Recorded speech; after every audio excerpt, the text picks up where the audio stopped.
नमस्कार दोस्तों, आज का यह वीडियो उन सभी आशा व आंगनबाड़ी वर्कर्स के लिए है जो आए दिन सरकार के द्वारा शोषित हो रही हैं। क्या उनका हक नहीं है कि उन्हें भी एक मुनासिब वेतन मिले ताकि वह भी अपनी आर्थिक स्थिति सुधार सकें और अपने परिवार का परवरिश सही ढंग से कर सकें।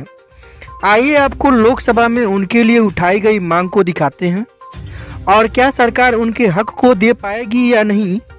वीडियो को अधिक से अधिक लोगों को शेयर कीजिए, लाइक कीजिए और ऐसा ही वीडियो पाने के लिए चैनल को सब्सक्राइब जरूर कीजिए। देखिए वीडियो क्या है।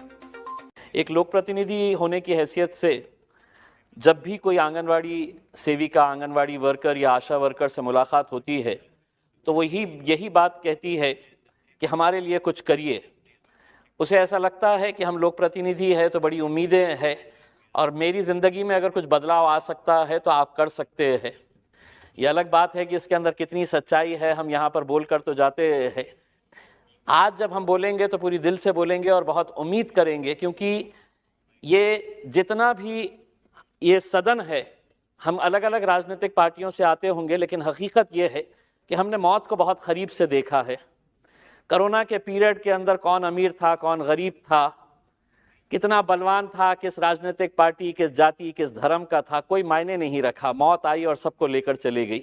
ये तो हम खुशनसीब है कि हम जिंदा रह गए और अब हमारा ये दायित्व है कि जो लोग मौत के करीब जा रहे हैं उनको कैसे जिंदा रखा जाए करके। आंगनवाड़ी आशा वर्कर्स 1975 के अंदर उस वक्त की प्रधानमंत्री इंदिरा गांधी के दौर में ये शुरू हुई थी। 38 स्कीम्स इसके जरिए चलाए जाते थे और उस वक्त जब ये स्कीम शुरू हुई थी तो एक आंगनवाड़ी सेविका को महज 225 रुपये ऑनोरेरियम के तौर के ऊपर 1975 के अंदर दिए जाते थे। करीब करीब हम 50 साल आ गए हैं।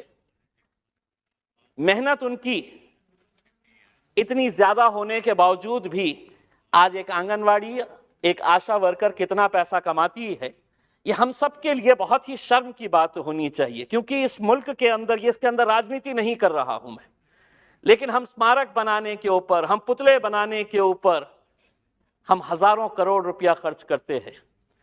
ये जो आंगनवाड़ी सेविकाएं हैं, ये क्या काम कर रही है। 2020 के अंदर एक स्टोरी आई थी महाराष्ट्र के एक आंगनवाड़ी वर्कर की, जिसने सबको हिलाकर रख दिया था कि उस आंगनवाड़ी वर्कर जो महिला थी, उसकी तड़प ऐसी थी कि वो नंदुरबार से एक गांव को पहुंचने के लिए खुद कश्ती में बैठती थी। 18 किलोमीटर खुद वो सफर करती थी। आज भी उसका वीडियो यूट्यूब के अंदर आपको देखने को मिलेगा। 18 किलोमीटर वो पानी के अंदर खुद कश्ती चलाते हुए जाती थी ताकि वहां पर उस गांव के दूसरे किनारे पे जो ट्राइबल के बच्चे हैं उनकी देखभाल, उनको अंडे पहुंचाने का, उनको दूध पहुंचाने का, उनकी माताओं की हालत देखने का, वो बच्चे पढ़ रहे हैं क्या नहीं ये देखने का। सोचिए उसका जज्बा कैसा होगा और उसे मिलता क्या है, उसके बदले के अंदर उसे हासिल क्या हो रहा है।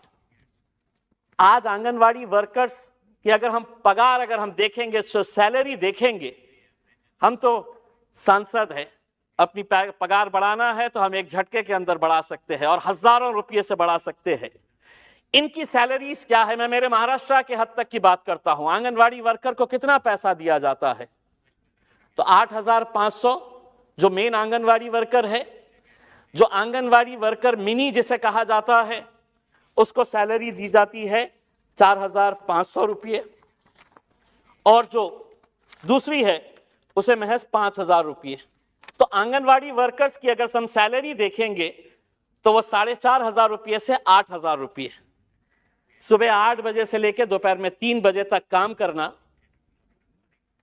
और काम करना भी ऐसा कि उन्हें पूरा प्रोग्राम दिया हुआ होता है। वो घर पर बैठ नहीं सकती है क्योंकि जितना काम करेगी उतना पैसा मिलेगा। अब मेरा ये कहना है, अगर यही महिला अगर मजदूरी करने निकलती है, अगर बांधकाम के ऊपर जाकर वो सिर्फ मिट्टी उठाने का काम करती है, वो ईंटें यहां से वहां पहुंचाने का अगर काम करती है, तो उसे कम से कम रोज के 400 रुपये से 600 रुपये मिलते हैं। यानी कि महीना उसे 12,000 रुपये से लेकर 16,000 रुपये उसकी कमाई हो सकती है। लेकिन आज अगर इतनी सारी महिलाएं इस जज्बे के साथ आ रही है कि मैं एक सेवा का काम करने के लिए जा रही हूं, मैं बच्चों को जिंदा रखने का काम करने के लिए जा रही हूं, और हम उसे महज 4,000, 5,000, 6,000 रुपये दे रहे हैं, तो कहीं ना कहीं हम सिर्फ उस सेविका के साथ नहीं, हम ये बता रहे हैं कि जितने बच्चे अपनी, अगर उनकी किस्मत है वो जी लिए तो जी लिए, जो मर गए तो मर गए, हम इस हिसाब से उनको दे रहे हैं कि हम तो तुमको बुला रहे हैं, हम इतना पैसा देंगे और तुम ये काम करना है करो। आज जब ये सदन शुरू हो रहा था, अध्यक्ष महोदय, मैंने जिला परिषद के कुछ अधिकारियों को बुलाया इसका एक रिव्यू लेने के लिए कि आखिर में क्या है करके। मैंने एक अधिकारी से पूछा कि हमारे जिले के अंदर चाइल्ड मॉर्टेलिटी क्या है करके, तो उसका तुरंत जवाब था बहुत कम है। मैंने कहा मदर मॉर्टेलिटी कितनी है जो प्रेगनेंसी के दौरान बच्चा पैदा करते वक्त या प्रेगनेंसी के दौरान मर जाती है? तो उसने मुझे आंकड़ा बताया और उसने कहा कि बहुत कम है। तो मेरा जवाब उसको यह था कि अगर एक भी अगर मरता है, एक बच्चा भी अगर पैदा होकर मरता है, या एक मां भी अगर प्रेगनेंसी के दौरान अगर मरती है, तो वो हमारे लिए, उसके लिए, हम उसके लिए दोषी है। परसेंटेज कम हो रहा है। हम पिछले टाइम हमारे पास 50 महिला मरी थी, अब 40 मर रही है। पिछले टाइम 100 बच्चे मर रहे थे, अब 80 मर रहे हैं, उनकी जान जा रही है।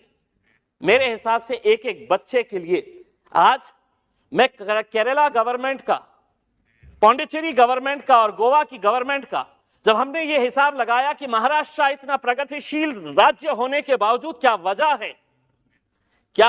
है कि आप इतना कम पैसा दे रहे हैं, तो हमको पता चला कि केरला ने सुओ मोटो इन आंगनवाड़ी वर्कर्स की पगार, इनकी सैलरी बढ़ाकर 15,000 रुपये कर दी है। पौंडीचेरी और गोवा सबसे ज्यादा पैसे देता है आंगनवाड़ियों को। महाराष्ट्र सरकार की क्या ऐसी दुविधा है कि वो पैसा एक अच्छे काम के लिए नहीं दे सकते हैं? और कितना मांग रहे हैं? अगर उनको 5,000 रुपये है तो क्या हम उन्हें 10,000 रुपये पगार नहीं दे सकते हैं? आज उन्हें हम क्यों सिर्फ एक ऑनरेरियम के तौर के ऊपर दिया जा रहा है? क्यों नहीं, जिस तरह मेहता साहब ने बताया है, कि उनको हम एक परमानेंट एम्प्लॉय के तौर के ऊपर देखते हैं कि ताकि उन्हें कम से कम मिनिमम वेजेस एक्ट के हिसाब से उनको सैलरी दी जा सकती है। और वो काम ऐसा नहीं कर रहे हैं। आज वो गांव के अंदर जाते हैं। मैं तो ये कहूंगा, मैं सरकार से ये कहूंगा और पूरी ईमानदारी के साथ ये कहूंगा, मेहनत हमारी आंगनवाड़ी वर्कर्स कर रही है, मेहनत हमारी आशा वर्कर्स कर रही है, लेकिन आप अपनी पीठ थपथपा रहे हैं। आप सारा क्रेडिट उनका जो है, मुफ्त के अंदर मेहनत वो कर रहे हैं, और आप कह रहे हैं कि नहीं, हमने देखिए कितना अच्छा काम किया है। अगर वो ना रहे तो आपके पास सिर्फ मौत के आंकड़े आएंगे। ये जाती है महिलाएं जाकर बताती है कि क्या होना चाहिए, क्या नहीं होना चाहिए करके, चाहे वो डिलीवरी का रिकॉर्ड्स मेंटेन करना हो, चाहे ऐसे बहुत सारे कोविड की दवाइयां हो। आज वैक्सीनेशन सबसे ज्यादा अगर गांव के अंदर हुआ है, तो आप तो कितने गर्व से आकर ये कहते हैं। हेल्थ मिनिस्टर हमारे महाराष्ट्र से आती है। मैडम, आप भी अच्छी तरह से जानते हैं कि उनकी हालत क्या है, उनकी पीड़ा क्या है, आप भी अच्छी तरह से समझते हैं। और एक महिला होने के हैसियत से ये तो आपकी जिम्मेदारी है। हमें बोलने की जरूरत नहीं होनी चाहिए। हमें बोलने की जरूरत इसलिए नहीं होनी चाहिए कि यहां पर इस सदन के अंदर, चाहे वो सत्ता में बैठे हुए हो या विपक्ष के अंदर बैठे हुए हैं, उनकी पीड़ा आप अच्छी तरह से समझ सकते हैं, उनकी तकलीफें क्या है आप अच्छी तरह से समझ सकते हैं। लेकिन जानकर भी अगर आप अनजान बने रहना चाहते हैं, तो इसके लिए कौन दोषी है? मैं आपसे हाथ जोड़कर यह अनुरोध करना चाहूंगा कि एक बहुत जिम्मेदारी का काम ये लोग कर रहे हैं। अगर हम इन्हें थोड़ा सा और सहारा अगर हम दे देते हैं, तो मेरे हिसाब से एक बहुत अच्छा काम जो है वो हो जाएगा। मैं मैडम आपको ये बताना चाहता हूं कि पिछले साल सारे मराठी चैनल्स के ऊपर एक खबर आई थी कि आंगनवाड़ी सेविकाएं जितनी भी है, उनको सरकार ने, महाराष्ट्र सरकार ने मोबाइल फोन दिया था, वो चलता ही नहीं था। तो 1 लाख महिला आंगनवाड़ी जो सेविकाएं थी, उन्होंने ये तय किया कि हमको ये मोबाइल फोन नहीं चाहिए, या आप रख लीजिएगा करके। यानी कि सोचिए कि उसके अंदर भी भ्रष्टाचार। कि आप एक अच्छा काम करने के लिए, एक महिला गांव गांव घूम रही है, काम करने के लिए जा रही है, और वो फोन जो दिया गया वो फोन ही नहीं चलता था, तो 1 लाख आंगनवाड़ी सेविकाओं ने ये तय किया कि अब हम ये वापस कर देंगे करके, और उन्होंने वापस करने का फैसला लिया है। मेरा सरकार से यही अनुरोध है। मैं सबसे पहले तो इस मामले के अंदर हमारे सम्मानीय सदस्य रितेश जी का बहुत बहुत धन्यवाद अदा करता हूं कि एक ऐसे लोगों की आवाज उन्होंने इस सदन तक पहुंचाई है।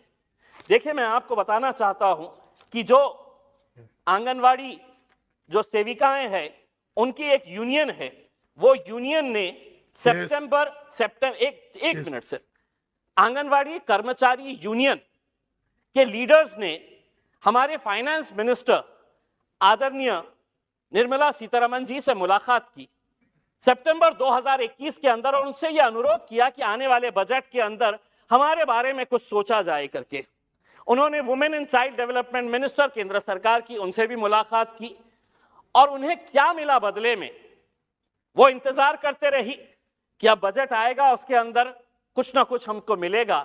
तो उन्हें क्या मिला? तो सिर्फ आश्वासन मिला, और यही आश्वासन के ऊपर वो कितने सालों से काम कर रही है कि नहीं, आज नहीं तो कल मेरे भी अच्छे दिन आएंगे। क्योंकि मेरे वजीर आजम ने कहा है कि सबके अच्छे दिन आएंगे, तो आंगनवाड़ी वालों के भी, हमारी बहनों के भी अच्छे दिन आए। यही उम्मीद करते हैं और सरकार से अनुरोध करते हैं कि इसके बारे में कुछ ना कुछ फैसला लीजिएगा। उनके घर भी है, उनको खुद को भी बारे में सोचना है, वो दूसरों के बारे में सोचकर बाहर निकलती है, उनके बारे में सोचने की जिम्मेदारी हम सबकी है, पूरे सदन की है। बहुत बहुत धन्यवाद।